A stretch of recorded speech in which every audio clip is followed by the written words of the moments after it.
Bom dia, pessoal. Vamos começar?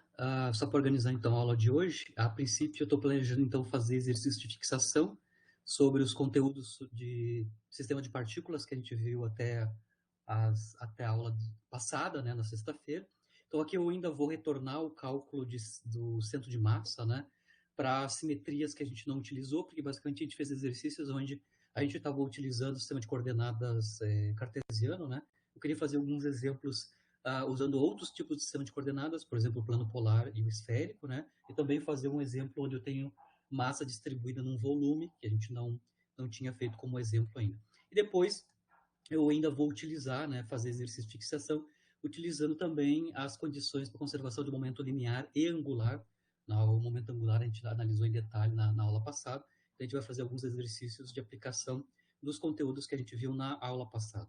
Então, só para lembrar, voltando então à questão da caracterização do sistema de partículas, né? A gente mostrou que o ponto de partida é o vetor posição do centro de massa, né? Que pode ser obtido a partir da distribuição de massa, tanto seu sistema discreto quanto contínuo, né?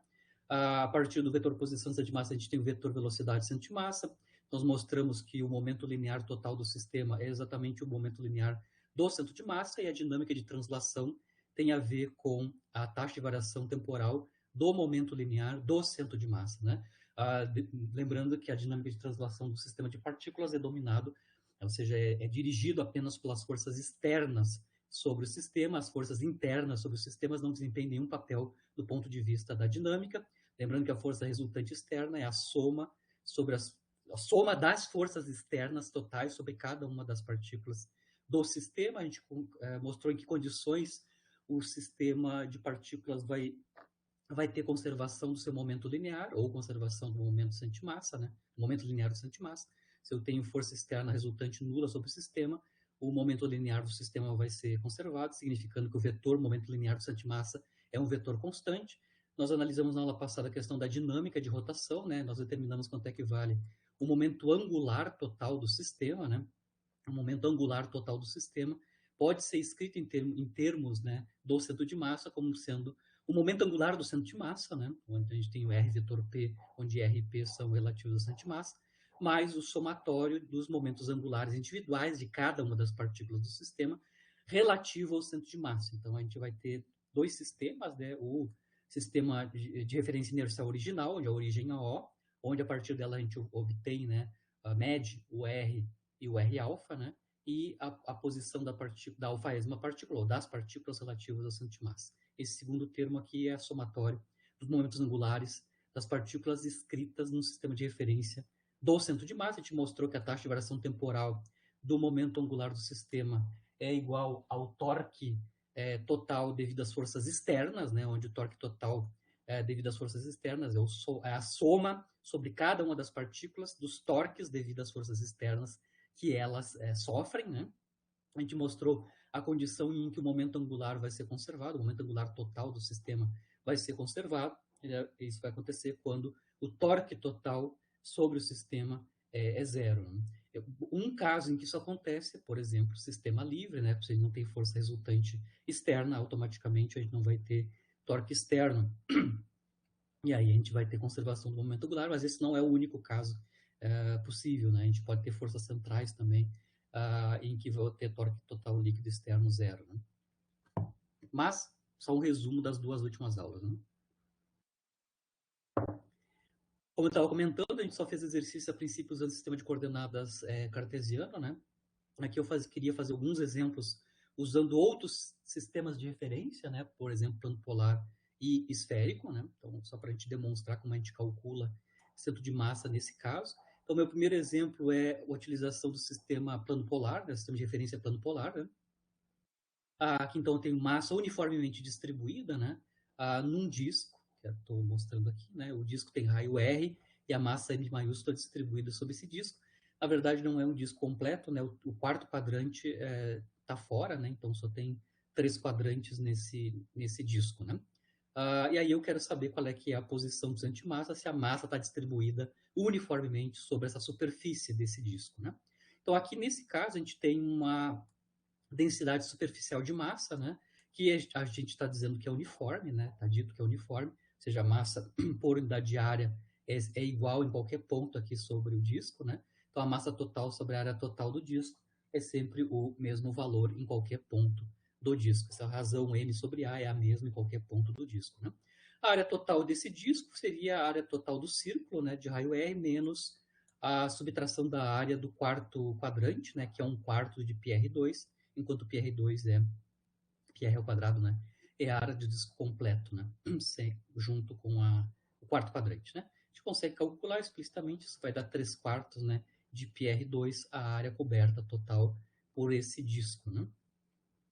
Se eu quero calcular a posição do centro de massa, né, o vetor posição do centro de massa num sistema contínuo de massa, que é o caso, né, isso envolve, então, integração, né, sobre os elementos infinitesimais de massa do vetor posição deste elemento, né, de um elemento infinitesimal de massa. Então, é a definição, né, de vetor posição do centro de massa, no caso, de distribuição contínua, né? 1 sobre a massa total, a integração sobre os elementos infinitesimais de massa, todos eles, né, onde R aqui é o vetor posição do elemento infinitesimal de massa, né? No nosso, em geral, eu falei sempre, né, a gente pode sempre reescrever os elementos infinitesimais de massa em termos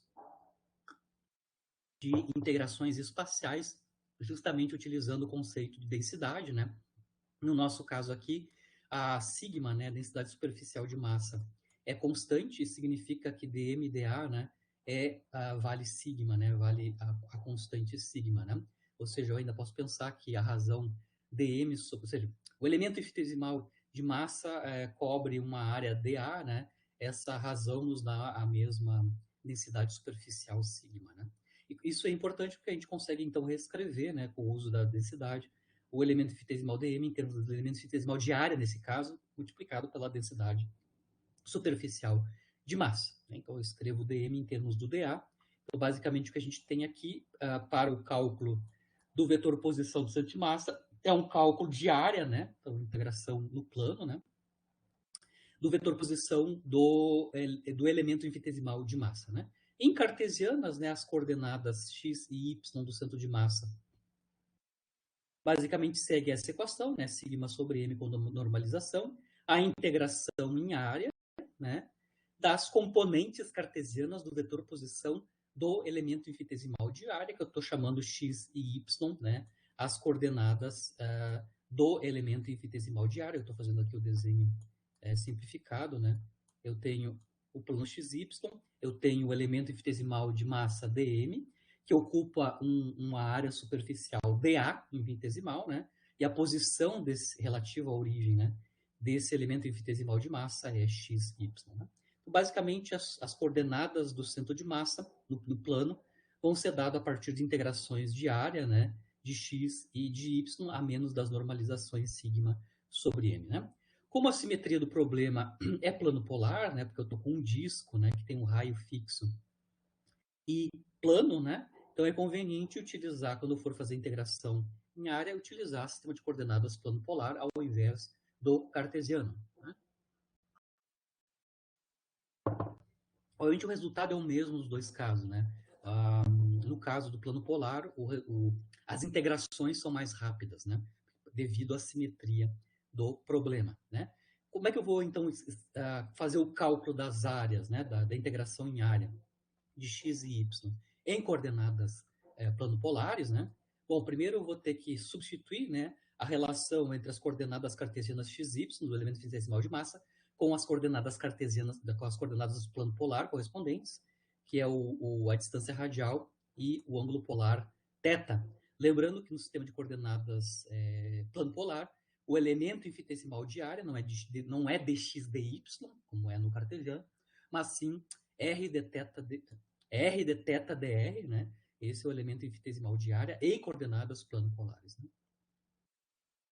Então, a gente vai reescrever, né, as expressões das coordenadas do centro de massa. Então, o xcm, né, sigma sobre m, a integral em x, né, a integral em x, eu escrevo x em coordenadas plano polares, né, r cosseno θ, e escrevo explicitamente o elemento infinitesimal de área em coordenadas plano polares, r dr θ, né, e, claro, colocamos os limites de integração correspondentes na distância radial e no ângulo polar, para o caso que a gente tem, que é o disco sem o quarto quadrante. Né?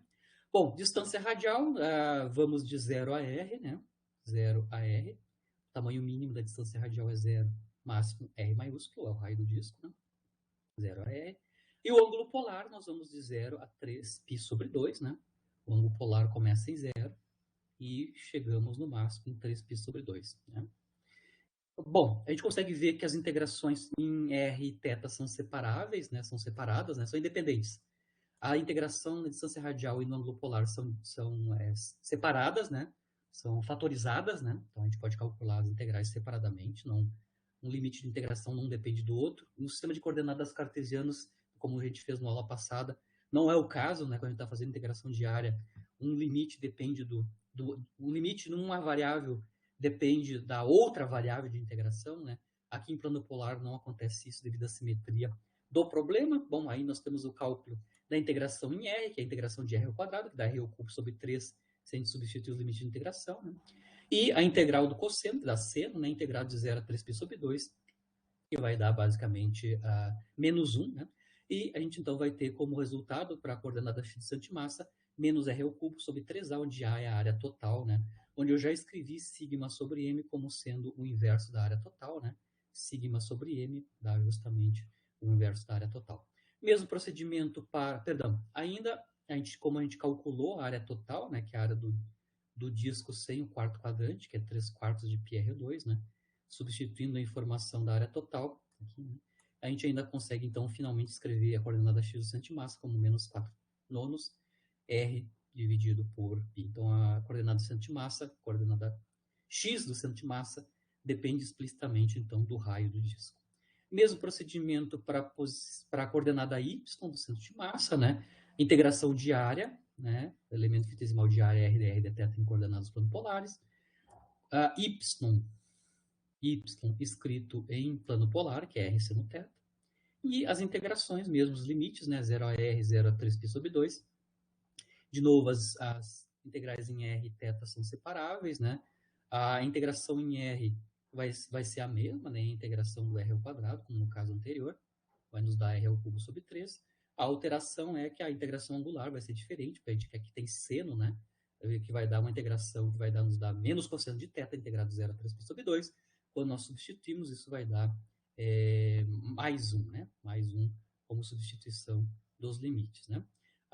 Aqui eu já substituí sigma sobre m como sendo um inverso da área total. Já substituímos limites. Substituindo a área total, né, a gente tem, então, 4 nonos, né, mais 4 nonos R sobre π para a coordenada y do centro de massa. Então, as coordenadas do centro de massa desse disco, onde o quarto quadrante não tem, né, não existe, né, e a massa é uniformemente distribuída sobre a superfície, né, significando que a densidade superficial é uma constante, né, tem essas coordenadas, né. Dá para ver que a coordenada do centro de massa está no segundo quadrante, né, a coordenada x é negativa, a coordenada y é positiva, né, está mais ou menos nessa região aqui, né, e proporcional, claro, ao raio, né, do disco, né. Então, comparado com o caso anterior, da aula passada, onde eu tinha integração diária em coordenadas cartesianas, aqui, no caso do plano polar, devido à simetria, as integrações nas duas variáveis são fatorizadas, né? Que não acontece no caso de cartesianos, como a gente viu na aula passada. Aqui eu quero fazer um exemplo de distribuição de massa e um volume, né, que a gente só fez na aula passada e hoje só distribuição de massa sobre uma linha, né, ou sobre superfícies. Então, aqui eu quero calcular, então, a distribuição de massa. Então, tem um sistema de partículas, uma distribuição contínua de partículas, né, no meu sistema. E a gente quer calcular, então, o centro de massa de um hemisfério, né, com distribuição contínua de massa, né. A massa total do hemisfério é M maiúsculo e o raio é R, né. Então, basicamente, estou fazendo o desenho aqui, a representação do hemisfério. O hemisfério é a metade né, a metade aqui superior de uma esfera, né? E a massa é uniformemente distribuída neste volume, né? Significando, então, que eu tenho uma densidade, né, de massa, que é a massa por unidade de volume, que, como uma distribuição uniforme, essa densidade volumétrica de massa é constante, né? Como no caso anterior, aqui a simetria, claro que é esférica, né? Não plano polar, mas é esférica, né? Então é interessante, quando a gente for fazer integração, as integrações, a gente utilizar o sistema de coordenadas esférico para calcular as coordenadas do centro de massa. Né? Ponto de partida é sempre a definição do vetor posição do centro de massa no caso de sistemas com distribuição contínua, né? 1 sobre a massa total, a integração sobre elementos infinitesimais de massa, onde o integrando é o vetor posição do elemento infinitesimal, de um elemento infinitesimal de massa. No nosso caso, a gente vai, então, substituir a integração em massa por uma integração em volume, né? Como eu estava comentando, a gente tem uma densidade volumétrica de massa que é constante, ou seja, a massa por unidade de volume é a mesma em qualquer ponto do hemisfério, né? Essa densidade é calculada através da massa total e do volume total do hemisfério, né? Massa total sobre o volume total é sempre o mesmo valor em qualquer ponto, né? Isso é importante porque a gente pode escrever, então, a densidade em termos do elemento infinitesimal de massa e do elemento infinitesimal de volume ocupado por esse elemento infinitesimal de massa, né? Então, o ρ é dm dv, significando que a gente pode escrever, então, dm como sendo ρ dv, né? E aí, fazendo essa substituição aqui, né? dm como ρ dv, a gente pode, então, agora escrever explicitamente as coordenadas x, y, z do centro de massa, vai ser ρ sobre m, integrais, né? Integrais das coordenadas cartesianas, né? Do elemento infinitesimal de massa, que eu estou chamando x, y, z, né? E uma integração de volume, né? Integração de volume explicitamente em coordenadas esféricas que a gente quer, né? Mas, devido à simetria do problema, mesmo em coordenadas cartesianas, a gente vê que algumas dessas componentes, né, algumas dessas coordenadas do centro de massa são nulas. Tá? Eu vou mostrar que a coordenada x e y do centro de massa são nulas devido à simetria da distribuição de massa. Tá? Por quê? Quando for calcular, por exemplo, a coordenada x do centro de massa, a menos das constantes, que é ρ sobre m, né, eu vou ter que integrar, então, x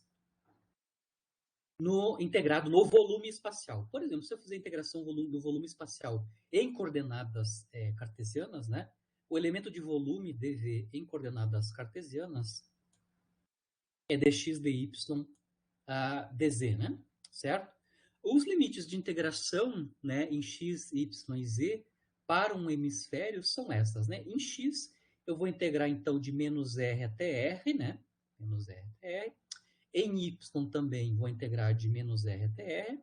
E em z, a gente tem uma simetria no eixo z, né? No z, eu vou integrar de 0, né, até r. Né? Então, como é um hemisfério, as coordenadas z são todas positivas, enquanto nas coordenadas x e y eu estou com limites de integração simétricos. Né? Do cálculo integral de uma variável, né, a gente sabe quando a gente está integrando uma função ímpar num limite de integração simétrico, o resultado dessa integração é nula. Então, por exemplo, aqui na coordenada x do centro de massa, eu estou integrando x, né, em dx com limites de integração que são simétricos, que é menos r até r. Isso dá resultado nulo para o resultado dessa integração, que corresponde, então, à coordenada x do centro de massa 0. Tá? Isso vem da simetria do problema. A mesma coisa acontece com a coordenada y do centro de massa, né? Aqui vai envolver, então, a integração de y num elemento infinitesimal de volume. Aqui eu ainda estou escrevendo em coordenadas cartesianas. Mas, de novo, mesmo caso. Eu, então, integrar a integração de uma função ímpar em y, né? Num limite de integração que é simétrico, que vai dar 0 o resultado. Então, também, a coordenada y do centro de massa também é nula. X e y são nulas devido à simetria, né? A simetria na distribuição de massa no plano XY. Agora, no eixo Z, não, né? A gente não tem simetria de distribuição de massa no eixo Z, né? Ou seja, os nossos limites de integração em Z, por exemplo, em cartesianas, não são simétricos, né? Mas, a princípio, duas delas a gente já determinou por simetria.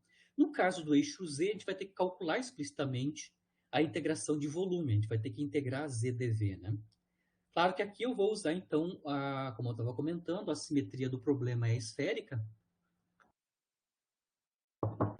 Quando a gente for fazer, então, a integração de volume, é interessante a gente escrever a integração de volume em coordenadas esféricas. Né?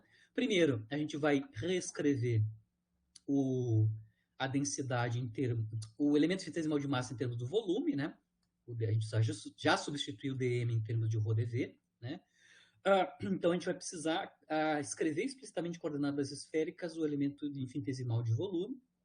O elemento infinitesimal de volume em coordenadas esféricas é conhecido, né? R quadrado seno de θ dr de θ dφ, né? E a coordenada z cartesiana em coordenadas esféricas tem esta forma, né? R cosseno θ, né? Só para lembrar em coordenadas esféricas, né? Que eu estou mostrando explicitamente, né? Quem são os ângulos, né? R é o tamanho do vetor posição, né? Ou seja, a posição do elemento infinitesimal de massa, né? Certo? Lembrando que o ângulo polar θ em coordenadas esféricas ele é medido a partir do eixo z positivo, certo? E o ângulo azimutal φ é medido a partir do eixo dos x. Então, só para lembrar o que é θ e o que é φ no sistema de coordenadas esférico, né? Θ, polar θ, é medido a partir do eixo z e o ângulo azimutal φ é medido a partir do eixo x, tá?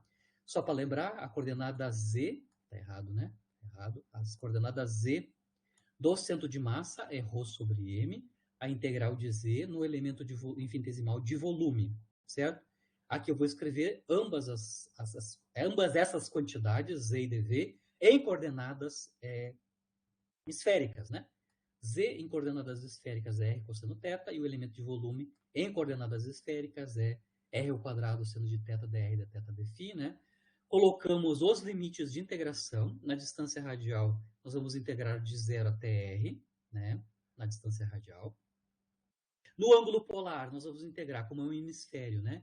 De 0 até π sobre 2. Né? Lembrando que o ângulo polar θ é medido a partir do eixo z. Então, para cobrir todo o ângulo polar coberto pela superfície ou pelo volume do hemisfério, a gente vai partir de 0 até π sobre 2, 90 graus. E, finalmente, no ângulo azimutal, a gente vai integrar sobre todo o ângulo azimutal, que é de 0 a 2π, né? 0 a 2π. A integração no ângulo azimutal é trivial, né? Porque o integrando não depende de φ. Então, a integração em dφ nos dá 2π. E dos restos ainda fazer as integrações em ângulo polar e distância radial, né? Em ângulo polar, a gente tem cosseno vezes seno, integrado em θ, de 0 a π sobre 2. E na distância radial, a gente tem r ao cubo, né? R ao cubo, né? Integrada em r. Dá de novo aqui, né? As integrações são fatorizáveis, né? Elas são independentes, né? Calculamos isso, o resultado das integrações são triviais. Isso vai nos dar, então, como resultado para coordenada z do centro de massa, πρ dividido por 4m, multiplicado pelo raio, né, do hemisfério, na potência quarta, né? Aqui a gente vai precisar, para calcular a constante ρ sobre m, a gente vai precisar o volume do hemisfério. O volume do hemisfério é a metade do volume da esfera, correspondente ao mesmo raio, né? Ou seja, é a metade de 4/3 de πr ao cubo, ou seja, o volume do hemisfério é 2/3 de πr ao cubo. Aqui a coordenada z do centro de massa, ela depende da constante ρ sobre m.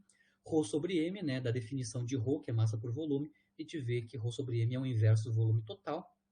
E aí podemos calcular explicitamente, né, a coordenada z do centro de massa. Ele é 1 sobre v, né, 1 sobre o volume do hemisfério, π sobre 4r na quarta, né, substituindo o valor do volume em termos do raio, né, a gente vê que é 3/8 de r, né, o valor da coordenada z do centro de massa. Então, as coordenadas, né, a coordenada do centro de massa do hemisfério é 0,038 de r, né? O centro de massa está sobre o eixo z, da ordem de grandeza um pouquinho menor que a metade do raio do hemisfério, né? E sobre o eixo z, né? As coordenadas x e y a gente mostrou que são zero por simetria da distribuição de massa no plano XY.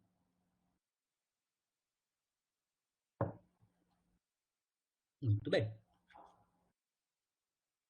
Agora, esse próximo exercício, a gente vai fazer, então, uso do que a gente viu na aula passada sobre a conservação do momento angular, né? Ou seja, definição de momento angular, em que condições o momento angular vai ser conservado, né? E a gente vai utilizar isso para obter informação sobre o sistema. Então, nesse caso aqui, então, eu tenho dois patinadores, né, com mesma massa, tá, que se movem um relativo ao outro com velocidade v0, iguais e com sentidos opostos. Tá? A condição inicial é essa daqui. Tá? Eu tenho dois patinadores, massa m1, massa m2, partícula 1, partícula 2. Então, eu vou pensar os patinadores abstraídos como partículas, né, 1, 2, e eles estão se movimentando um relativo ao outro, né, onde a distância transversal entre eles, nesse momento, é d. Tá? As velocidades estão escritas aqui, né? Então, é a mesma velocidade, só que um contra o outro, né? E eu vou descrever inicialmente o sistema a partir de um sistema de referência inercial, né? Cartesiano, por exemplo, estático, né? Bom, depois disso, né, eles vão se aproximar, claro. Depois que eles estão um do lado do outro, né? Um do lado do outro, eles vão se dar as mãos, tá? Quando eles se dão as mãos, né? Eles vão começar a girar em torno do centro de massa com uma determinada velocidade angular de giro, de rotação, em torno do centro de massa. Eu estou colocando aqui, então, o momento em que eles se dão as mãos, né? E aí eu vou ter um sistema que é duas partículas girando, né? Em torno do centro de massa, com um diâmetro desse movimento circular em torno do centro de massa, que é diâmetro d, né? Certo? E inicialmente as velocidades ainda são, né, imediatamente após se darem as mãos, ainda é V0, né? Depois, claro, elas vão se alterar, né? Bom, essa é a configuração. Então, o que está acontecendo isso? Eles vão se movimentam relativo ao outro, quando eles chegam um do lado do outro, eles se dão as mãos e eles começam a girar. O que eu quero calcular é quanto é que é a velocidade angular, né, de rotação dos dois patinadores em torno do seu centro de massa, né? Em termos das informações iniciais, que são as velocidades, né, as velocidades v0 e a distância d transversal inicial, né, eventualmente a massa, se for o caso, né? Bom, o que eu consigo ver aqui inicialmente é que esse sistema de duas partículas, né, que é o caso, né, então eu abstraí primeiro os dois patinadores por duas partículas e eu vejo que esse sistema de duas partículas, né, é um sistema livre. Por quê? As duas partículas individualmente, né, estão em equilíbrio, né? São patinadores, né? Significa que na direção y eles não têm força resultante sobre eles, porque a força peso está sendo contrabalançada pela força normal, né? Então o peso e a normal na partícula 1 e na partícula 2 são vetores antissimétricos, né? Isso significa que a força externa, né? A força total externa sobre cada uma das partículas, partícula 1 e partícula 2, são nulas, significando que a soma dessas forças externas sobre cada uma das partículas, que é a força resultante externa sobre o sistema de duas partículas, é nula. Isso significa que esse sistema é um sistema isolado. A força resultante devido às forças externas sobre o sistema é zero, porque cada uma das forças externas sobre o sistema das partículas do sistema é zero. A consequência disso é que o momento linear, né, total do sistema, é conservado, né? A gente já mostrou, né, que se a força externa resultante sobre o sistema é zero, automaticamente o momento linear total do sistema é conservado. Isso significa, então, que o momento linear do centro de massa é um vetor constante, né? Lembrando que o momento linear do centro de massa é a massa total do sistema multiplicado pela velocidade do centro de massa, né? Bom, isso significa aqui, por conservação do momento angular, que o vetor velocidade do centro de massa para esse sistema isolado é um vetor constante. Inclusive, a gente pode saber quem é esse vetor constante, né? A condição inicial vai nos dizer qual é que é esse vetor constante, né, do centro de massa, certo? Imediatamente antes de eles se darem as mãos, né, que é essa configuração inicial, a gente pode calcular explicitamente o vetor do centro de massa, o vetor velocidade do centro de massa na condição inicial, né, usando a definição de velocidade do centro de massa para sistema discreto de partículas, né? 1 sobre a massa total, somatório m vezes v, né? m1 v1 mais m2 v2. Só que as massas são iguais, né? O m1 é igual a m2, e as velocidades são relacionadas, né? V1 é V0, ou seja, a velocidade da partícula 1 é V0, e V2 é menos V0. Né? A velocidade da partícula 2 é menos P0. Como as massas são iguais, isso significa que o vetor velocidade centro de massa inicial é nulo, mas como ele vai ser conservado, né? O VCM é um vetor constante, ele vai ser nulo sempre. Então, em qualquer momento deste movimento dessas duas partículas, o vetor velocidade centro de massa é sempre nulo, significando que o centro de massa é estático, né? O centro de massa não se move, a velocidade centro de massa é zero. Então, o centro de massa é estático, certo? Isso do ponto de vista do uso da conservação do momento linear devido ao sistema ser um sistema livre, né? Tem força resultante externa total sobre o sistema zero. A outra consequência de ser um sistema livre, onde a força externa resultante é líquida sobre o sistema é zero, é que não vai ter torques externos, né? Se não tem torques externos, a gente mostrou na aula passada, né? E agora no início da aula, que se o torque total externo for nulo, o momento angular total do sistema vai ser conservado, né? Significando que o vetor L, né? O vetor momento angular total do sistema é nulo, é constante, né? É um vetor constante. O vetor momento angular do sistema é um vetor constante, não necessariamente nulo, né? Lembrando que em termos do centro de massa, a gente acabou de mostramos na aula passada, né? Que o momento linear, o momento angular de um sistema de partículas, né? Em termos do centro de massa, é o momento angular do centro de massa, né? Mais o somatório dos momentos angulares de cada uma das partículas relativo ao centro de massa, onde a gente está utilizando para informar que o momento angular está sendo calculado a partir do centro de massa usando o símbolo linha, né? Então, R alfa linha e P alfa linha são as vetores posições e momentos lineares das partículas do sistema, medidos a partir do centro de massa. Esse somatório é a soma dos momentos angulares de cada uma das partículas do sistema relativo ao centro de massa.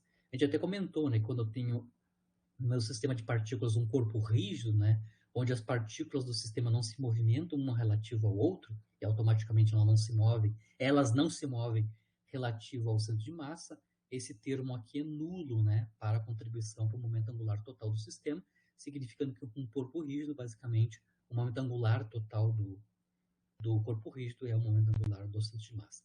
No nosso caso aqui, explicitamente, a gente acabou de mostrar que o momento linear do sistema é zero, né? Ele é conservado e é nulo pelas condições iniciais, né? Significando que o momento linear do centro de massa também é nulo, né? O vetor nulo, significando que esse primeiro termo, ou seja, o momento angular do centro de massa é zero, significando que no nosso exemplo aqui, né? Desse sistema livre de duas partículas, que o momento angular do sistema basicamente é o somatório dos momentos angulares, né, das duas partículas relativo ao centro de massa. Então, aqui eu vou calcular explicitamente, né, quanto é que é o vetor momento angular total do sistema nos dois instantes, né, na condição inicial e depois que eles se deram as mãos e começam a girar com a velocidade angular ômega em torno do seu centro de massa. Então, eu vou começar o cálculo do vetor momento angular inicial, né, onde as duas partículas estão se movimentando uma relativa à outra, né? Como o momento angular do centro de massa é nulo, basicamente o vetor Li vai ser o somatório sobre alfa dos momentos angulares individuais, né? De cada uma das partículas do sistema relativa ao centro de massa, né? Ou seja, somatório em alfa, produto vetorial, R alfa linha, vetorial, P alfa linha. Como a gente só tem duas partículas, o somatório em alfa vai de 1, né, até 2. Ou seja, esse somatório corresponde a esta soma aqui, né?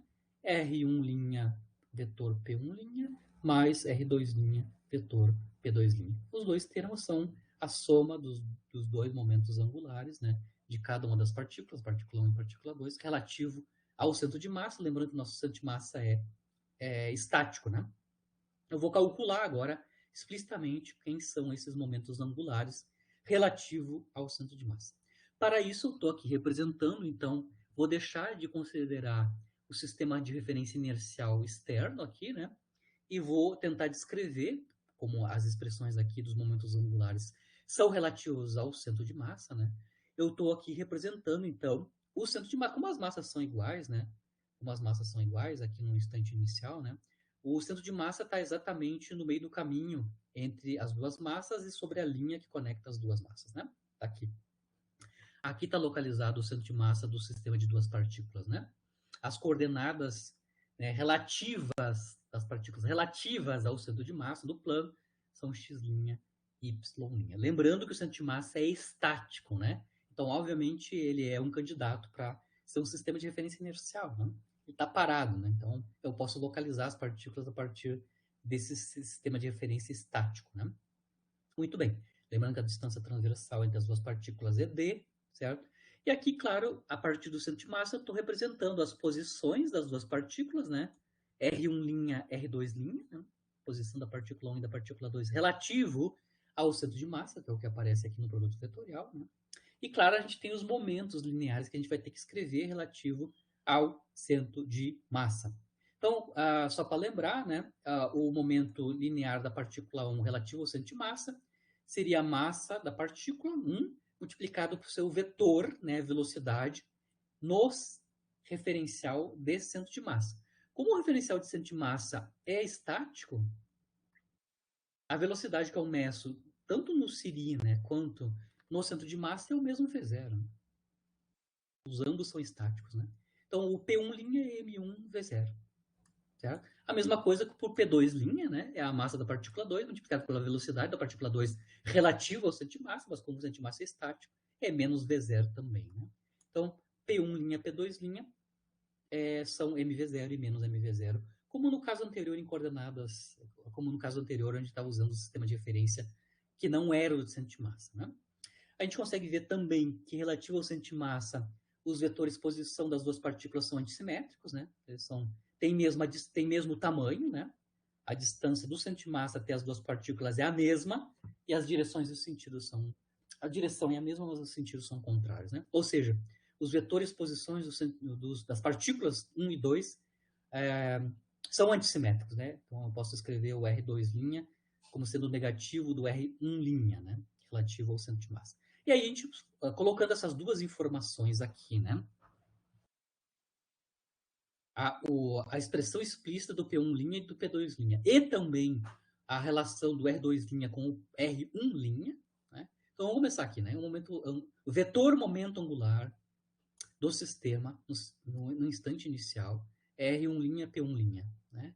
Isso é R1', vetor MV0, né? Porque o P1' é MV0, mais, né, R2', P2', né? Aqui é R2', o P2' é M vezes menos V0. E o último passo aqui é escrever o R2' como vetor antissimétrico com o R1'. A gente vê que esses dois termos se somam, né? Nos vai dar, então, para o vetor momento angular do sistema, no instante inicial é 2m, produto vetorial R1', vetor V0. Eu posso calcular o módulo desse vetor momento angular, ele vai ser proporcional, então, a menos dos 2m, né? Proporcional ao módulo do produto vetorial R1', V0, né? A gente pode mostrar, calculando explicitamente, né, o módulo do produto vetorial, né? Por exemplo, aqui eu posso calcular o módulo do produto vetorial R1' V0 como sendo o módulo de um dos vetores, que eu vou escolher, por exemplo, o módulo do vetor V0, né? Multiplicado pela projeção, né, do segundo vetor, que é o vetor R1', na direção perpendicular a V0. A projeção do vetor R1' na direção perpendicular a V0 é justamente a metade da distância d, né, transversal entre as duas partículas. E aí a gente consegue mostrar que o módulo do produto vetorial R1' V0 nos dá exatamente d sobre 2 V0. E aí a gente pode calcular explicitamente quanto é que é o módulo do vetor momento angular no instante inicial, é 2m, né, multiplicado pelo módulo R1' V0, que vale d sobre 2 V0. Então, nos dando então, o valor do módulo do momento angular no instante inicial é mdv0. Esse é o seu módulo, né? A direção e o sentido desse momento angular LI, momento angular inicial, né, do sistema, é dado pela regra da mão direita, né? Ela tem direção e sentido dado pelo produto vetorial R1' V0. Pela regra da mão direita, R1' V0, né? Vai nos dar, então, um vetor entrando no plano, né? Entrando no plano, né? relativo aqui os versores, né, relativo às coordenadas do centro de massa, né, isso significa a direção em sentido dada pelo vetor menos k linha chapéu, né, o vetor unitário, contar a direção do versor k chapéu, né? Ou seja, entrando no plano. Então, tem módulo MdV0 e, entrando no plano, o vetor momento angular inicial do sistema de duas partículas, dos dois patinadores. Lembrando que o momento angular é conservado, né? Então, eu já entendi qual é que é a expressão, né, do vetor momento angular inicial, né? Se ele é conservado, esse momento angular vai ter sempre esse mesmo módulo e sempre essa mesma direção em qualquer instante de tempo. O instante de tempo que eu tenho interesse, ou a configuração que eu tenho interesse, é quando os patinadores já se deram a mão, né? E eles estão girando em torno do centro de massa. Então, eu vou calcular quanto é que é o vetor momento angular do sistema quando eu estou nesta configuração, né? Uma configuração assim, né? Então, eles já estão girando em torno do centro de massa com uma velocidade angular ômega, certo? Bom, para calcular o vetor momento angular final, né, ou depois que eles já estão girando com uma certa velocidade angular, bom, a expressão para o momento angular é a mesma, né? A gente vai somar sobre as duas partículas os seus momentos angulares individuais relativo ao centro de massa, né? Naquela configuração, certo? Bom, aqui, então, a gente vai ter que fazer a soma, né? A R1' P1' mais R2' P2', né? Só, claro, aqui as velocidades, eu vou chamar as velocidades depois que eles se dão as mãos de um U1', U2', né? De novo, por conservação do momento angular, do momento linear do centro de massa, né? Ou o fato que a velocidade do centro de massa é nula, né? As velocidades tangenciais das duas partículas sempre têm que ser vetores antissimétricos, de tal forma que quando eu calculo a velocidade de centro de massa correspondente, o vetor velocidade de centro de massa correspondente, esse resultado dá sempre zero. Então, a conservação de momento angular vai sempre dizer que as velocidades tangenciais são sempre contrárias em direção e sentido. Tá? Mas as velocidades tangenciais finais eu estou chamando de U1', U2'. E a partir dessas velocidades a gente vai calcular, então, os momentos angulares individuais, né? R1F', vetor momento linear final, que é a massa da partícula, sua velocidade tangencial, U1', mais momento angular da partícula 2 no instante final, então, que é R2F', vetor momento linear 2', que é massa U2'. Né? Isso, de novo, por simetria, tanto dos vetores posições, que obedecem à mesma regra anterior, né? São vetores sempre antissimétricos, né? E também para as velocidades tangenciais, a gente pode mostrar, como no caso anterior inicial, né, que o momento angular do sistema final é 2 vezes a massa, o produto vetorial R1F' vetor 1', né, onde o vetor 1' é o vetor velocidade tangencial da partícula 1 depois que eles estão se movimentando com velocidade angular. A novidade aqui é que, como eles estão girando, né, em torno do centro de massa, o movimento dessas partículas é circular, né, com a velocidade angular constante, né? Significando, então, que isso simplifica um pouco a relação entre o vetor posição e o vetor velocidade. Né? Se elas estão desenvolvendo movimento circular, o vetor velocidade tangencial para essas partículas é sempre perpendicular aos seus vetores posições. Né?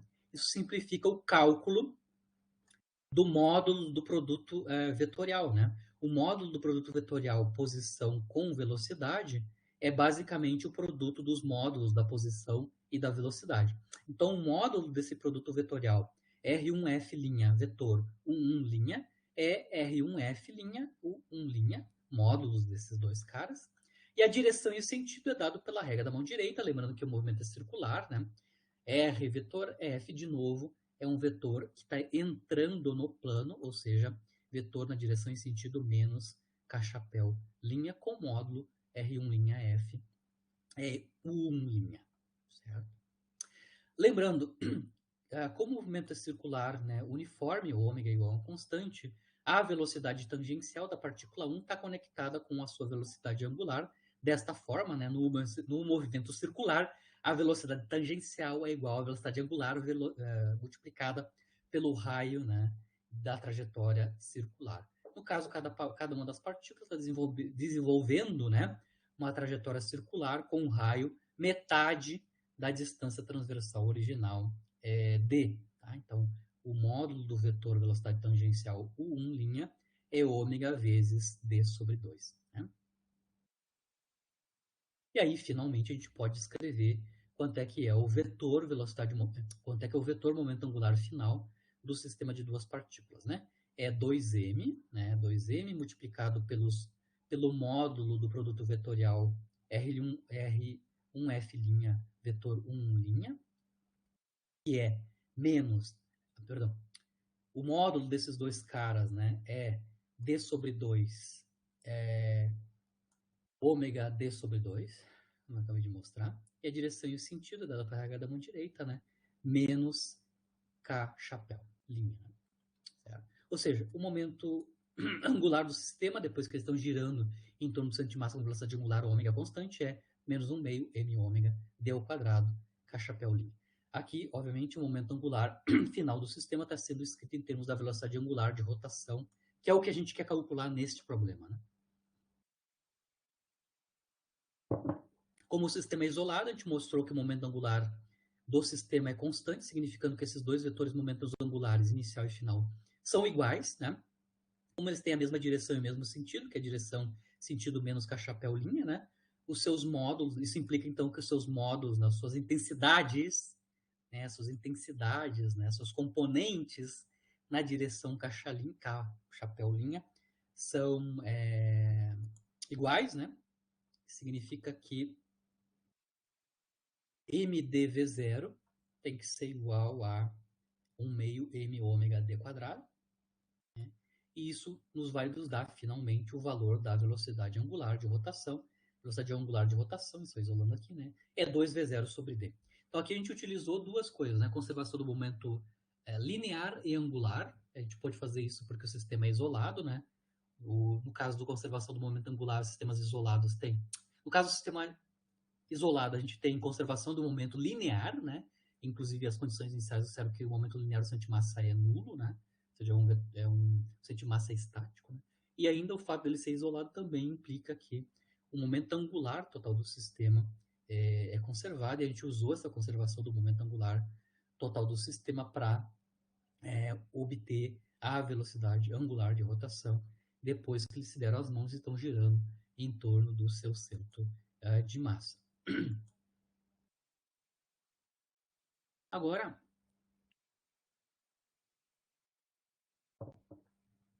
vou fazer um último, né, exemplo de fixação que envolve tanto conservação do momento linear quanto angular para um problema mais extenso, né, um pouquinho mais. Em todos os casos que a gente viu aqui, se simplificava o problema porque o sistema era livre, né? Ele tanto tinha força externa resultante nula, que implicava a conservação do momento angular total, quanto também conservação do momento angular, conservação do momento linear total, devido ao sistema ser livre, e também angular total, né? Devido ao sistema ser livre e não ter torque resultante devido às forças externas sobre ele. Esse caso que eu vou fazer agora, a gente vai ter torque líquido não nulo atuando sobre o sistema. Então, eu vou fazer um caso onde o sistema não está isolado, a princípio, né? As forças externas sobre o sistema vão nos dar um torque líquido que não é zero, né? Tá? Então, aqui é um sistema, é um caso um pouco mais complexo que os casos simples de sistemas isolados que a gente fez, tá? Então, o problema que eu vou utilizar para fazer essa análise, né, é esse que daqui. É um sistema de duas partículas, né? A partícula M1, ela está vinculada a desenvolver um movimento uniforme, ou seja, ela anda com velocidade constante na direção x, né? Conectada essa partícula M1, que está andando na direção x com velocidade constante, obviamente tem um vínculo para isso acontecer, né?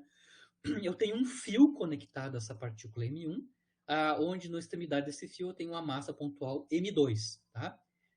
O tamanho desse fio é L, né? E o ângulo desse fio medido relativo à vertical é Φ, certo? Ou seja, o que eu tenho aqui é um pêndulo simples, né? Diferente do caso habitual, né?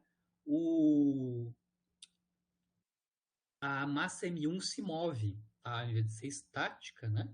A massa M1 se move. Então, eu tenho a massa M1 se movendo e o pêndulo, né? O fio desenvolvendo seu movimento pendular, né? Com um ângulo φ, né? Enquanto o tempo está passando. Então, é um caso bem complexo, né? Diferente do pêndulo simples, onde o ponto de fixação está fixo, né? Aqui não, né? O ponto de contato na outra extremidade do fio está fixo. Aqui não, né? O ponto de contato está andando na direção x com velocidade uniforme. O que é que eu quero calcular nesse problema é no limite de pequenas oscilações, né? Qual é que é a frequência angular ou o período para pequenas oscilações, né? Qual é que é o período desse pêndulo, né? Qual é que é o período desse pêndulo simples que eu vou ter relativo ao movimento pendular da partícula M2 que está conectada com o fio. É um problema complexo, né? Um pouco mais complexo que o pêndulo simples usual que a gente está tentando tratar, né? Então, aqui a gente vai ter que fazer uma análise bem detalhada de quem são as forças externas atuando sobre cada uma das partículas, né? Qual é que é o torque líquido externo correspondente e usar toda a informação possível, né? Que a gente conseguir, tá? Mas basicamente a configuração é essa, né? E a gente quer saber no limite de pequenos ângulos qual é que é o período de oscilação desse pêndulo, certo?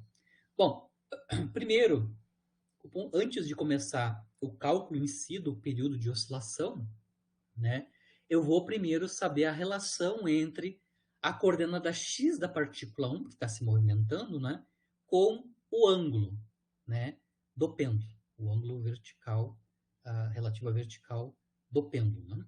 Então, passo 1 é saber qual é a relação entre x, né, coordenada x da partícula M1 e o ângulo φ. Para fazer isso, eu vou utilizar conservação de momento linear, tá? Obviamente, o sistema não está isolado, né? Ele está sob um campo gravitacional, né? E tem ainda uma força de interação, que é a força de tensão do fio, né? Certo?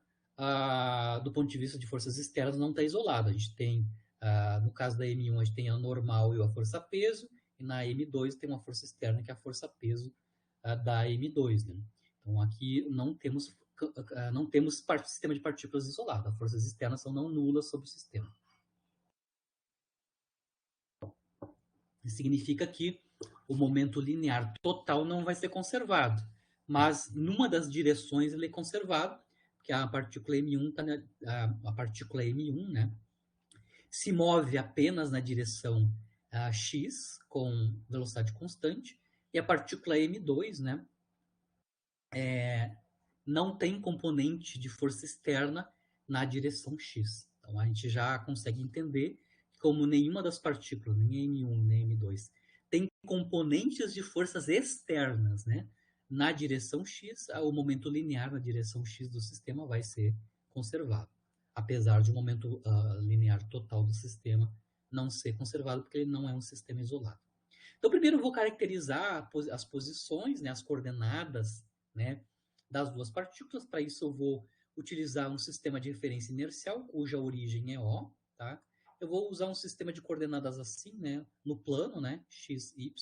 Eu vou utilizar, por conveniência, o eixo y para baixo, né, certo?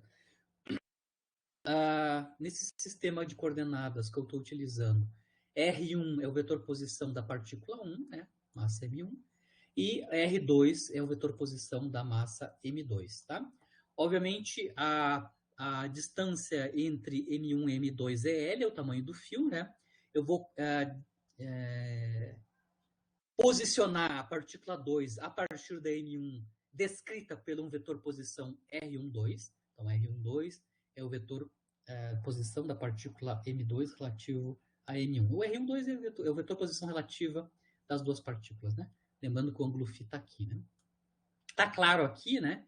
que o vetor posição da partícula 2 pode ser escrito a partir do vetor posição da partícula 1 mais o vetor posição relativa da partícula 1 relativa a 2, né? É só para saber que o R1 e o R2 estão conectados. Explicitamente, o R2 está conectado com o R1, né? Lembrando que o vetor posição R12, o vetor posição relativa, as suas componentes cartesianas, suas coordenadas cartesianas podem ser determinadas pela geometria do problema, né? O módulo do vetor R12 é L, que é o tamanho do fio, né? O ângulo azimutal, o ângulo φ, né? Medido a partir da vertical está aqui. E as componentes x e y do vetor posição R12, relativo, né?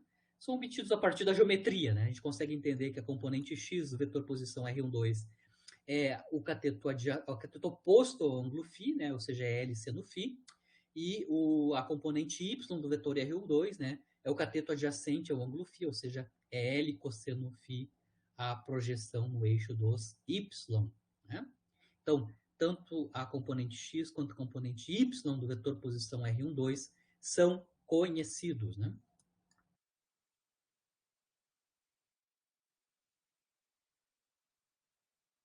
Determinado como é que a gente está mapeando, né, as posições da partícula 1 e da partícula 2, né? Lembrando que para a partícula 2 a gente vai utilizar o vetor posição relativa, né? Que depende de L e φ, né? A gente vai calcular agora, inicialmente, né, as velocidades componente x da partícula 1 e da partícula 2. Por enquanto, eu só estou interessado nas componentes x dos vetores velocidades das duas partículas, né? A coordenada, né, x da partícula 1 é denotada por x, né, medida a partir da origem do sistema de coordenadas sobre o eixo dos x aqui, né? Bom, componente x da velocidade da partícula 1 basicamente é x ponto, né, a derivada temporal das coordenadas da partícula 1 relativo ao tempo, né? Lembrando que a velocidade aqui é uniforme, né? Ela está se movimentando em mru na direção x. A componente x da velocidade da partícula 2, né, é a derivada temporal das componentes x, né? Na verdade, derivada temporal, né? Derivada temporal da componente x do vetor R2, né? Derivada temporal. V2x é a derivada temporal do R2x,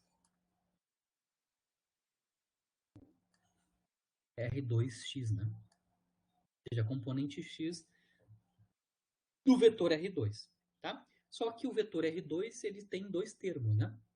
A componente x do vetor R2 é a soma da componente x do vetor R1 mais a componente x do vetor posição relativa R12, né? Componente x do R1 é o próprio x, né? E a componente x do vetor R12 é L seno φ. Então, a derivada temporal da componente x do vetor R2 é a derivada temporal das componentes x desse vetor soma, né? X mais L seno φ. A derivada temporal dessas quantidades é x ponto, né, mais L, que é uma constante. Derivada temporal do seno de φ, mas como o φ depende do tempo, a derivada temporal de seno de φ é cosseno de φ, φ ponto. Né? Lembrando que φ é um φ de t, né? Ele depende do tempo, que é um pêndulo, né? Então, o ângulo azimutal, o ângulo φ, perdão, não é azimutal, né? O ângulo φ depende do tempo explicitamente. Então, calculamos a componente x e y das duas partículas, né? Agora vamos analisar como é que tem a questão das forças externas que estão atuando sobre cada uma das partículas, né? A gente vai mostrar que não é um sistema isolado, né? A gente vê que sobre a partícula 1, ela está vinculada a ter um movimento horizontal que é uniforme, né? A gente tem MRU para a partícula 1 na direção x. Isso significa que o componente x da força externa sobre a partícula 1 é zero, né? Ou seja, F1 externo componente x é zero. A partícula 2, né, está sujeita a uma força externa que só tem componente na direção y, né? Obviamente, se eu fizer o diagrama de corpo livre da partícula 2, que está aqui, ó, certo? A partícula 2, né? A partícula 2 está aqui, né?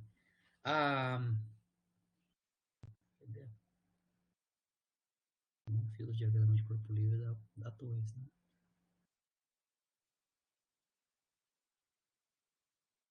Não. Mas para a partícula 2 a gente consegue entender bem o que está acontecendo. Ela está conectado com um fio, ou seja, através de uma força de tensão, né? Mas ela tem a força-peso dela mesma, né? Força P2, né? Lembrando que a força de tensão é uma força, não é externa, ela é uma força de interação entre as duas partículas, né? Então, lembrando que no sistema de partículas a gente tem que estar bem claro, tem que estar bem claro na nossa cabeça, quem são forças de interação interna dentro do sistema e quem são as forças externas, né? Sobre cada uma das partículas do sistema. No caso da partícula 2, a força de tensão é uma força interna e a força peso da partícula 2, que é a interação dela com o campo gravitacional externo, né, é a única força externa atuando sobre a partícula 2. Então está claro que a gente sabe quem é a força externa sobre a partícula 2. É apenas a força-peso, né? Aí, escrito no nosso sistema de coordenadas, onde o y está para baixo, né? Isso é o vetor m2g, módulo m2g, direção e sentido, mais j chapéu, né, para baixo. A força externa sobre a partícula 2 só tem componente y, né? E a força externa sobre a partícula 1, a gente sabe que a componente x é zero, significando que ela só tem componente y também, né? A gente pode calcular também quem são as forças externas atuando sobre a partícula 1, né? Aqui eu fiz o diagrama de corpo livre partícula 1, né? Claro que aqui eu já teria ainda a força de tensão, que não está colocado aqui, né? Porque a força de tensão é uma força de interação entre as duas partículas. Do ponto de vista de interação com campos externos, né? A partícula 1 tem a força de interação externa com o campo gravitacional, na forma do seu peso, P1, né?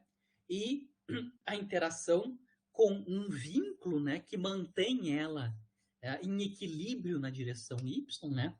Que é a força normal. Então, sobre a partícula 1, como ela está em equilíbrio na direção y, né, a normal e a P1 são as forças externas que estão atuando sobre ela. Então, se eu for calcular qual é, que é a força externa, né, sobre a partícula 1, é a soma apenas da peso da partícula 1 e da normal sobre a partícula 1. Lembrando que eu excluí a força de tensão, que a força de tensão não é força externa, né? A gente pode escrever explicitamente o peso e a normal no nosso sistema de coordenadas, né? O vetor peso da partícula 1 é m1g j chapéu, né? E a força normal é para baixo, né? Perdão, a normal é para cima, né? Menos n j chapéu, tá? Significando que a força externa sobre a partícula 1, as forças externas sobre a partícula 1, só tem componente vertical, né? Vale m1g menos n j chapéu. Então aqui a gente tem controle das forças externas sobre a partícula 1 e sobre a partícula 2. Nenhuma das forças externas tem componente na direção x, ambas forças externas sobre a partícula 1 e a partícula 2 só tem componentes verticais, só tem componentes y, né? Lembrando aqui, sempre o detalhe, a gente tem que excluir as forças de interação quando a gente for calcular as forças externas sobre cada uma das partículas. Como a força externa líquida, lembrando, a força externa líquida, né, é a soma, né, ó, a força externa líquida ou a força externa resultante sobre o sistema de duas partículas, que é o caso, né, é a soma das forças externas sobre cada uma das partículas, né. Como eu calculei explicitamente F1 externo e F2 externo, todos eles têm só componente Y, né, se eu fizer a soma dessas duas forças, né, a força externa resultante basicamente só tem componente Y e vale, né, essa componente Y, M1G menos N mais M2G, certo? Como a força externa líquida, né, não tem componente X, só tem componente Y, isso vai implicar alguma coisa sobre o momento linear do sistema, tá?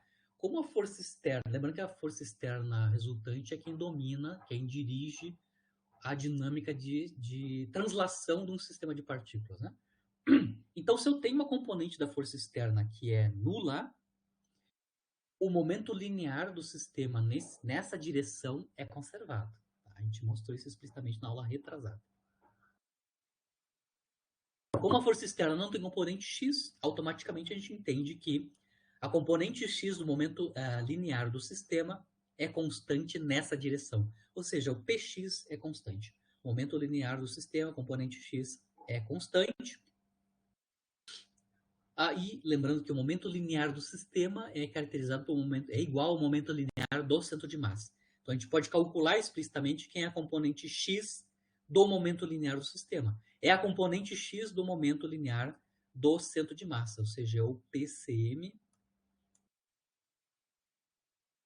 x.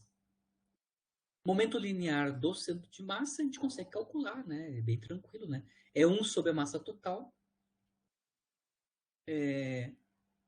somatório dos produtos m vezes v, né? M vezes v. Isso é uma constante, né? Por conservação da componente x do momento angular, do momento linear do sistema, tá? Onde eu estou colocando aqui as massas das duas partículas e as suas velocidades, né? Componentes x correspondentes, né?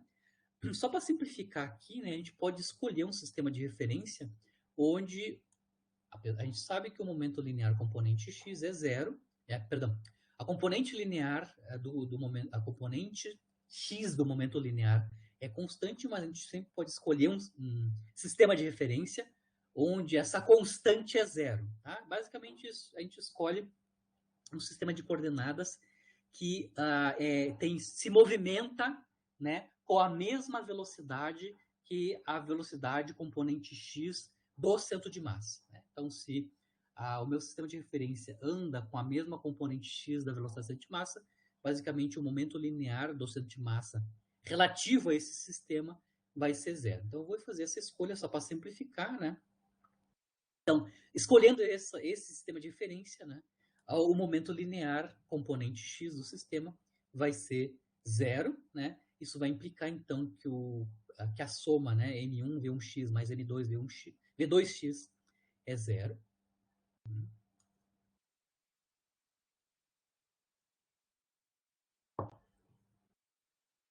Lembrando que a gente pode calcular explicitamente essa quantidade, né, essa relação que vem da conservação do momento linear na componente na direção x, né? Lembrando que nós acabamos de escrever explicitamente, né, quem são as componentes x das velocidades, né? Tanto da partícula 1, x ponto, quanto da partícula 2, x ponto mais L cosseno φ, f ponto. Né? Substituímos essas informações, né, das velocidades.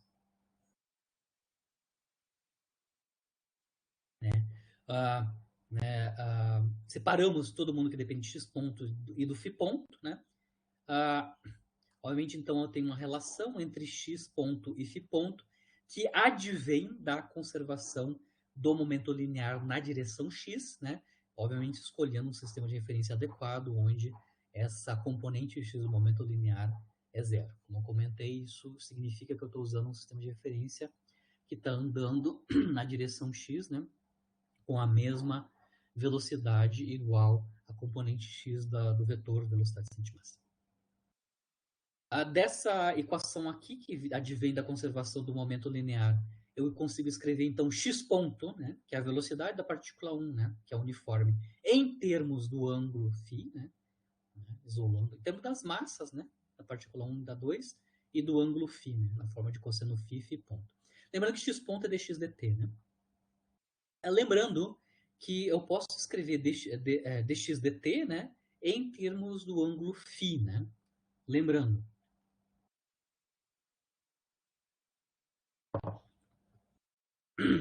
tanto x quanto φ depende do tempo, né? Então, eu posso usar a regra da cadeia e escrever dx dt, que é o x ponto, né? Como sendo dx dφ, dφ dt. Ou seja, eu posso escrever x ponto como sendo dx dφ φ ponto, tá? E aí, eu substituo essa informação aqui nesta equação, que advém da conservação do momento linear na direção x, né? E aí eu posso escrever esta equação como resultado da conservação do momento linear na direção x, né? dx dφ, ou seja, a taxa de variação com o ângulo φ da posição da partícula 1, isso depende das massas, né? e do tamanho do fio e, basicamente, do cosseno do ângulo φ. Tá? Então, agora eu consegui, finalmente, usando conservação do momento linear do sistema na direção x, eu consigo uma relação entre a coordenada da partícula 1, que é x, com o ângulo, né, do pêndulo, que é φ. Eu posso... Essa é uma equação diferencial de primeira ordem, né? A gente pode separar as variáveis, né? Φ de um lado, x do outro, e integrar, né? Então, passo o dφ para o lado direito, integro, né? Isso vai nos dar uma integral indefinida, né? No lado esquerdo a gente tem x como resultado da integração. No lado direito a gente tem a integral do φ dφ, né? Que é seno de φ, né? Menos seno de φ, né? A menos das constantes, né? E mais uma constante de integração, claro, né? A gente pode considerar uma condição inicial que em t igual a zero, que corresponde a x igual a zero, como ou seja, quando a gente está em t igual a zero, a gente pode considerar que o ângulo φ é 0 graus, ou seja, em t igual a zero, né, na condição inicial, o fio está na vertical, né? Certo? Com essa condição inicial, a gente pode determinar, então, uma constante de integração c, né?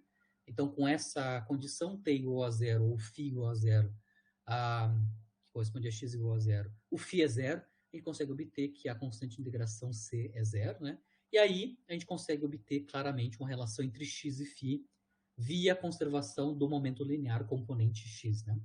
Então, a conservação do momento linear desse sistema não isolado, né, relaciona x com φ desta maneira, né? X é proporcional a seno de φ a menos das constantes, né? Muito bem. Então, aqui o primeiro passo foi usar a conservação do momento linear, componente x, para determinar uma relação entre coordenada x da partícula 1 e do ângulo do pêndulo, né? Com a vertical. Agora, nós vamos calcular o momento angular, né? E usar a relação entre o momento angular, na verdade, taxa de variação temporal do momento angular com torque externo, né? Lembrando que a gente tem, no nosso caso, uma força líquida externa que é não nula, né? Acabou de calcular aqui, né? Que a força líquida externa total é não nula, ela tem só componente y, mas ela é não nula, né? Isso significa que eu vou ter um torque externo atuando sobre o sistema. Se eu tenho um torque externo atuando sobre o sistema, significa que o momento angular não é conservado, né? Ele tem uma taxa de variação temporal não nula. Lembrando que nós mostramos na aula passada e no início da aula de hoje, né? Que a taxa de variação temporal do momento angular do sistema é igual ao torque líquido externo sobre o sistema. Então, o que eu vou calcular agora é o momento angular, né? A taxa de variação do momento angular do sistema de partículas e também o torque líquido externo, né, sobre o sistema. Para calcular o momento angular, né, eu preciso calcular o momento angular individual de cada uma das partículas do sistema. Então, e para calcular o momento angular de cada uma das partículas do sistema, eu preciso as posições delas, que a gente já definiu, né, e os seus vetores velocidades. Lembrando que os momentos angulares são produto vetorial posição com massa vezes vetor velocidade. Então, eu preciso escrever explicitamente quem é o vetor velocidade da partícula 1, quem é o vetor velocidade da partícula 2, né? O vetor velocidade da partícula 1 só tem componente x, porque ele só anda na direção x, né? O vetor V1, então, é x ponto e chapéu, né? Só tem movimento na direção x da partícula 1. Na partícula 2, né, ela tem duas componentes do vetor velocidade, né? Lembrando que eu calculo o vetor velocidade com uma derivada temporal do vetor posição da partícula 2, que a gente escreveu o vetor posição da partícula 2 como a soma do R1 mais o R12, né? O R1 só tem componente x, mas o R12 tem duas componentes, né? O vetor posição relativa, R12, tem componente x e y não nulos, né? A componente x é L seno φ, e a componente y é L cosseno φ. Né? Significando que a velocidade da partícula 2 vai ter duas componentes, né? Uma que tem componente x e uma que tem e também tem componente y, né? A componente x é a derivada temporal, né, da posição R1 mais R12, componentes x, né? E a componente y vai ser a derivada temporal da componente y do vetor R12, que é o único que tem componente y, né? Que vale L cosseno φ, né? Calculando explicitamente essas derivadas temporais, a gente consegue escrever as componentes x e y do vetor velocidade da partícula 2, né? Componente x do vetor velocidade da partícula 2 a gente já sabe, até a gente calculou agora há pouco, né? É x ponto mais L cosseno φ, φ ponto, né? E a componente y, que é a novidade aqui, né, é a derivada do cosseno de φ, né, que é menos seno de φ ponto. Tá? Então, a gente calculou explicitamente as duas velocidades. Das duas velocidades, né, sabendo as vetores posições, a gente pode calcular os momentos angulares, né, de cada uma das partículas, né. Para a partícula 1, o vetor posição a gente sabe, né, opa, aqui é x, né, não x ponto. Vetor posição da partícula 1 é x e chapéu, né, então ele só está na direção, só tem coordenada na direção x, né, só anda na direção x. E o vetor velocidade, acabei de mostrar, né, x ponto e chapéu, lembrando que o vetor velocidade V1 é P1 sobre M, né, então o V1 é o momento linear da partícula 1 sobre M, né? Dá para ver claramente aqui, né, como tanto R1 quanto o V1. O vetor posição e o vetor velocidade da partícula 1 são vetores paralelos, né? Significando que o produto vetorial, né, do vetor posição com o momento linear da partícula 1 vai dar zero, né?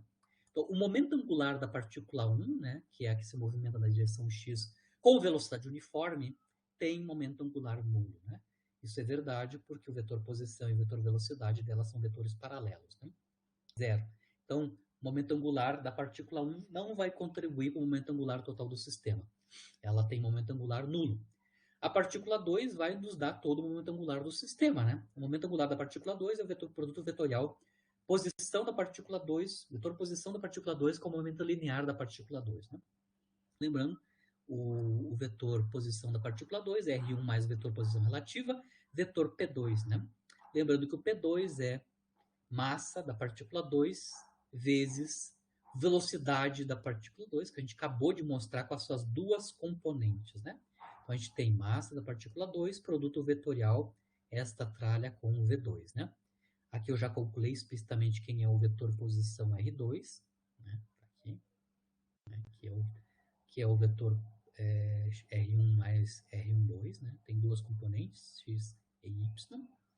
E aqui está o vetor velocidade da partícula 2 que a gente acabou de construir ali em cima, né?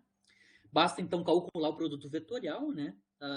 Sobrevive os produtos vetoriais só nos versores cruzados, né? Lembrando que I vetor I e J vetor J dá zero, né? E I vetor J é da K-chapéu, né? Lembrando que a gente está usando um sistema de estrógeno, né? Que segue a regra da mão direita. Lembrando que nos vetores, no sistema de coordenadas cartesianos, né? I vetor J da K-chapéu versor.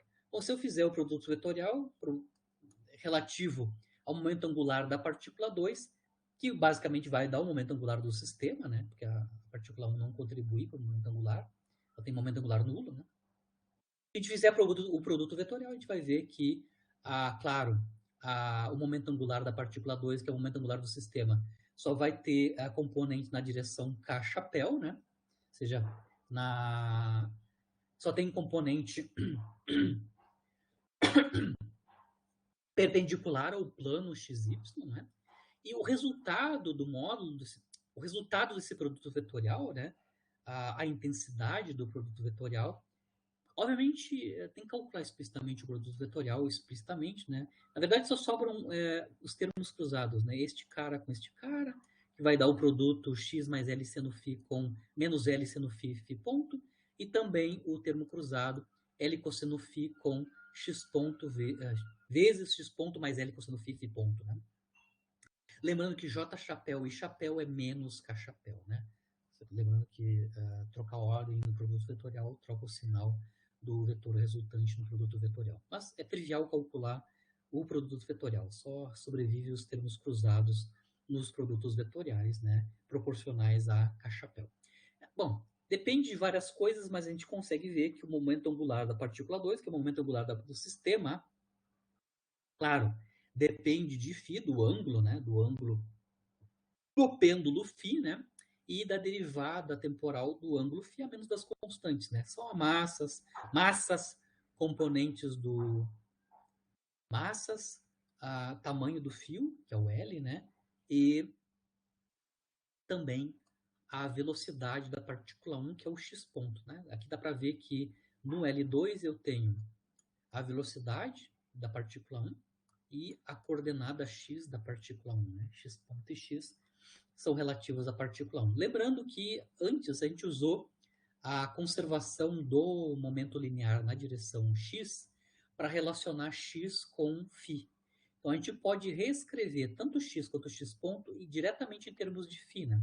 A partir da conservação do momento linear, né? Então, o que eu vou fazer aqui, onde eu tenho cosseno φ x ponto mais x seno φ ponto, eu vou substituir x ponto e x em termos do ângulo, né? Usando, claro, esta relação aqui, né? X é proporcional a seno de φ, né? E lembrando que x ponto vai ser proporcional à derivada de seno de φ, né? Que dá basicamente cosseno φ ponto, né? Certo? Então, eu estou mostrando aqui explicitamente quanto é que são os dois primeiros termos na expressão do momento angular da partícula 2, que é o momento angular do sistema, né? Fazendo a substituição, né, do x ponto e do x aqui, explicitamente, né, a gente consegue escrever esses dois primeiros termos tudo em termos de φ e das massas, né? E ver que a soma desses dois primeiros termos, no final das contas, simplifica a... Vou mostrar o detalhe aqui, mas os dois primeiros termos simplificam, então, a menos massa da partícula 2 dividido por uma massa total multiplicada por o comprimento do fio, φ ponto, né? E aí, substituindo essa informação aqui no momento angular, finalmente a gente consegue escrever o momento angular do sistema, que é o momento angular da partícula 2, né? Tem soma de dois termos, que depende de φ ponto, né? Fatoramos os termos em comum, que é L φ ponto, fazemos toda a substituição, e a gente consegue mostrar que o momento angular do sistema, que é o momento angular da partícula 2, basicamente é escrito em termos do tamanho do fio e da derivada φ ponto, né? O resto são constantes, né? As massas, tamanho do fio são constantes. O L, né? A intensidade de L, o momento angular do sistema, é basicamente proporcional à taxa de variação temporal do ângulo φ do pêndulo, né? E entrando no plano, a direção e sentido desse vetor momento angular. Se eu tenho a expressão do vetor momento angular do sistema, eu posso calcular explicitamente a taxa de variação temporal desse momento angular, né? Como eu estava falando para vocês, a única dependência temporal do momento angular é no ângulo φ, no φ ponto, né? Então, a derivada temporal de L basicamente é trivial, né? Aqui eu vou... É as mesmas constantes, né? Eu só vou aplicar a derivada temporal, mais uma vez, no φ ponto vai nos dar φ2 pontos, né? Então, aqui eu tenho o cálculo da derivada temporal do momento angular do sistema de partículas, né? Nesse caso, que não é um sistema isolado, né? Então, vejam bem que a taxa de variação temporal do momento angular é não nulo, né? Se fosse um sistema isolado, essa taxa de variação temporal daria zero, né? Mas deu não nula, né? E, basicamente, essa taxa de variação temporal depende da derivada segunda do ângulo, né, relativo à vertical do pêndulo, né? Bom, aqui eu vou calcular agora o torque externo total sobre o sistema de partículas, né? Lembrando que o torque externo total sobre o sistema de partículas é a soma do torque externo sobre a partícula 1 e sobre a partícula 2, né? Lembrando que ambas as partículas, né, tanto a partícula 1 quanto a partícula 2, têm força externa atuando, né? A gente acabou de mostrar antes, né? No caso da partícula 1, a gente tem... Nos dois casos, a gente sempre tem componente Y, apenas das forças externas, né? Mas, basicamente, para a partícula 1, a força externa tem, basicamente, a soma do peso com a normal, né? Peso da partícula 1 mais a normal. A gente mostrou que a força externa sobre a partícula 1 vale M1G menos N, direção J chapéu. E a força externa sobre a partícula 2 é basicamente só a peso da partícula 2, né? M2G J chapéu. Se a gente sabe as forças externas sobre cada uma dessas partículas, a gente pode calcular o torque sobre cada uma dessas partículas, né? O torque sobre a partícula 1 é o produto vetorial da posição da partícula 1 com a força externa sobre a partícula 1, né? R vetor F, né? Aqui eu estou botando explicitamente, né? Escrevendo explicitamente o vetor posição da partícula 1 e a força externa sobre a partícula 1 que a gente já determinou, né? Essa tem componente Y, né? Ainda eu posso brincar um pouquinho com a intensidade, né, desse torque, ou seja, esta relação M1G menos N, né, da condição de equilíbrio da partícula 1, né, na direção Y, lembrando que ela tem movimento uniforme, né, na direção X, significando que ela não se movimenta na direção Y, né, e significa que a soma das forças, né, aí todas, né, todas as forças, né? Tanto as externas quanto as externas tem que ser zero, né? Na direção y, né? Então, se eu somar P1 mais N mais T, aqui eu estou incluindo, então, força total, né? Sobre todas as forças sobre a partícula 1, né? Incluindo a força de tensão, né? A soma dessas forças, componente y, tem que ser zero, por equilíbrio na direção x. Essa condição de equilíbrio na direção y, né? Nos relaciona, né? Qual é que é a relação entre M1G menos N, né? Ou seja, o peso da partícula 1 e a normal, né? A força normal sobre a partícula 1, com a força de tensão, que é a força de vínculo, né? A gente consegue mostrar que a condição de equilíbrio nos mostra que M1G menos N, que é a intensidade, né, da força externa sobre a partícula 1, é menos T cosseno φ. Tá? Então, consigo conectar a intensidade da força externa sobre a partícula 1 em termos da força de tensão e do ângulo do pêndulo, que é o ângulo φ. Para a partícula 2, né, para a partícula 2, a gente pode usar a condição de equilíbrio. No caso, para a partícula 2, a condição de equilíbrio é na direção radial, né? Como eu tenho um fio inextensível, né? Na direção radial, que é a direção do vetor tensão, né? A partícula 2 não desenvolve movimento, né? E significa que a força de tensão está contrabalançado pela componente, né, radial, né? Componente radial da força-peso sobre a partícula 2. E significa que a força de tensão tem módulo igual à componente radial da peso da partícula 2, ou seja, isso é P2 cosseno φ. Né?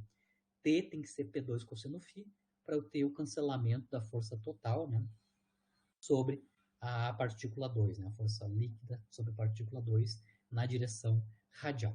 Certo? Aqui eu só estou mostrando relações entre a tensão e φ usando condições de equilíbrio tanto para a partícula 1 quanto para a partícula 2. Né? No nosso caso, a gente está analisando o caso de pequenas oscilações, né? Então a gente vai começar a fazer simplificações, né? Em pequenas oscilações,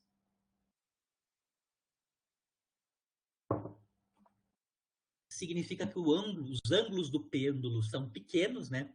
Se os ângulos são pequenos, isso significa que cosseno φ, ou seja, o cosseno do ângulo pequeno é da ordem de 1, né? E essa segunda condição de equilíbrio para a partícula 2, então, simplifica, né? A tensão é P2 cosseno φ. Para pequenos ângulos, a tensão é aproximadamente o peso da partícula 2, né? Certo? Se a tensão é basicamente para pequenos ângulos o peso da partícula 2, a gente pode escrever quanto é que é menos T cosseno φ, né? Que advém da condição de equilíbrio da partícula 1, né? Menos T cosseno φ basicamente é o negativo da força de tensão, né? Porque cosseno φ é da ordem de 1. Então, menos T, né? Menos T cosseno φ é menos M2G. Certo? Por que eu estou utilizando? Então, agora eu vou obter as expressões aproximadas para os torques externos sobre a partícula 1 e sobre a partícula 2, usando a aproximação de pequeno ângulo. Né? Então, o torque externo sobre a partícula 1, né, é o produto vetorial x1 e chapéu, vetorial M1G menos normal J chapéu, mas M1G menos normal a gente mostrou que vale menos T cosseno φ, e na aproximação de pequeno ângulo, isso é aproximadamente menos M2G, J chapéu. E aí, simplificadamente, o torque sobre a partícula 1 é menos M2G x K chapéu. Né? Lembrando que I vetor J dá K chapéu. E os sinais vêm do produto aqui do x com menos M2G. Esse é o torque externo aproximado no limite de pequenos ângulos sobre a partícula 1. Né? Sobre a partícula 2, no mesmo procedimento, né? Isso é o produto vetorial R2, F2, né? Estou escrevendo o vetor R2 explicitamente, né? E como sendo a soma do R1 com o vetor posição relativa R1, 2, e a força externa sobre a partícula 2. A força externa sobre a partícula 2, a gente já calculou, é basicamente o peso, né? É só o peso sobre a partícula 2, M2G J chapéu. A componente x e y são não nulas do vetor posição da partícula 2, mas aqui no produto vetorial só vai importar, né? Só vai importar as componentes x do vetor posição da partícula 2. É a única que vai dar contribuição nula no produto vetorial, né? Certo? Basicamente, a componente x do vetor R2 é x mais L seno φ, como a gente viu inicialmente, né? E aí, fazendo o produto vetorial, lembrando que I chapéu, J chapéu dá K chapéu, né? O produto vetorial vai dar o torque externo sobre a partícula 2, sem aproximações, né? M2G, que multiplica X mais L seno φ. O torque líquido, né, externo, é a soma dos dois torques, né, sobre a partícula 1 e sobre a partícula 2. Como eles estão na mesma direção, né, estão sempre na mesma direção K-chapéu, né, basicamente vai somar as componentes na direção K-chapéu. Isso vai nos dar, então, M2G, L, seno φ, K-chapéu.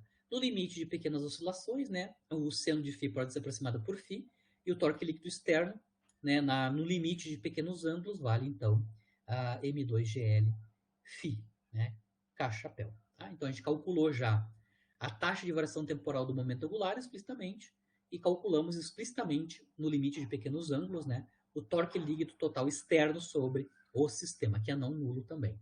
Lembrando que a gente já mostrou na aula passada, né, que a taxa de variação temporal do momento angular de um sistema de partículas é igual ao torque líquido externo apenas sobre o sistema, né? Então a gente já calculou essas duas quantidades, a gente vai usar a igualdade dessas duas quantidades para obter informação sobre o ângulo, né, do pêndulo, né? Então no lado esquerdo a gente vai colocar a expressão do dl dt, que só tem componente K-chapéu, né? E no lado direito a gente vai colocar a componente na direção K-chapéu do torque externo. Né? Isso nos dá uma equação, né, para φ ponto e φ, né? Eu vou multiplicar ambos os lados pela soma das massas, dividir por L2, M1, M2, para simplificar aqui essa expressão. Né? Quando eu simplifico essa expressão, eu obtenho uma equação diferencial, né, no limite de pequeno ângulo para o ângulo φ. Tá? Consigo mostrar que o ângulo φ obedece a esta equação diferencial. Lembra que o φ é um φ de t, né? Ou seja, a dependência temporal dos ângulos como função do tempo para esse pêndulo, né, são as soluções é a solução dessa equação diferencial, né? Porque eu tenho então φ2 ponto mais uma constante que depende das massas, do tamanho do fio e de g do campo gravitacional, né?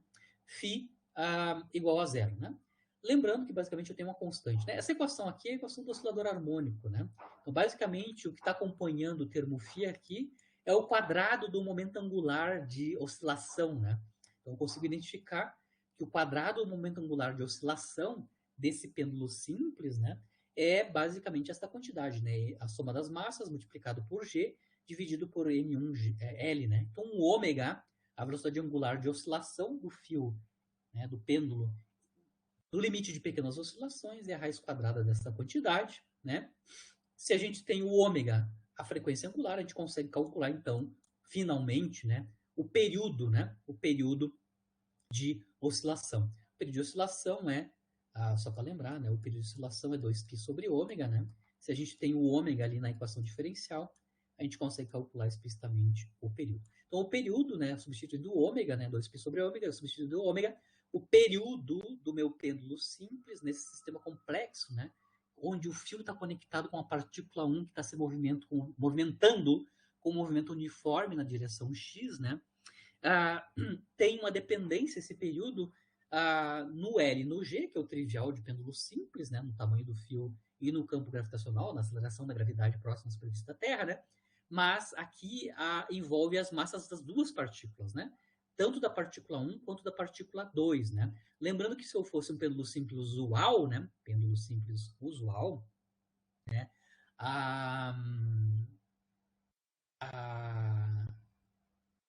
A dependência no período não envolveria as massas das partículas, nem a massa que está oscilando. Né? Lembrando que no caso do período do pêndulo simples usual, isso é 2π sobre raiz de L sobre G, né? Sem nenhuma dependência das massas das partículas. Né? Aqui, no caso, o período vai depender explicitamente das massas das duas partículas, nesta forma aqui explícita. Né? A gente ainda recobre o período usual de pêndulo simples, né?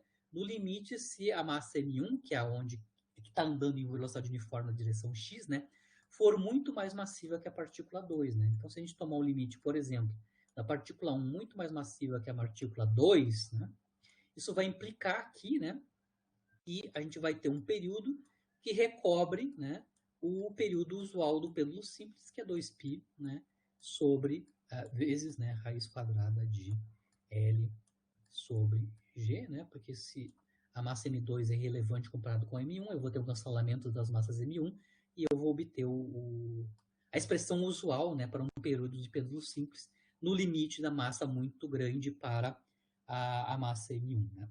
Mas no caso geral, né, o período desse pêndulo vai depender da relação entre as massas das duas partículas nesse sistema complexo aqui, né, onde eu tenho um sistema pendular, onde o eixo de rotação, né, do pêndulo está andando na direção x com velocidade uniforme. Com isso eu encerro, né, uma série de exemplos de conservação de momento angular e linear, aplicações, né?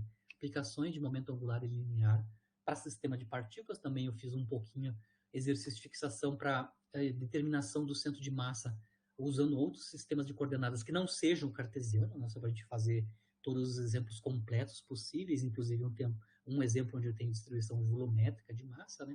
E aí sim, na aula que vem, que vai ser na próxima quarta-feira, porque sexta é feriado, né?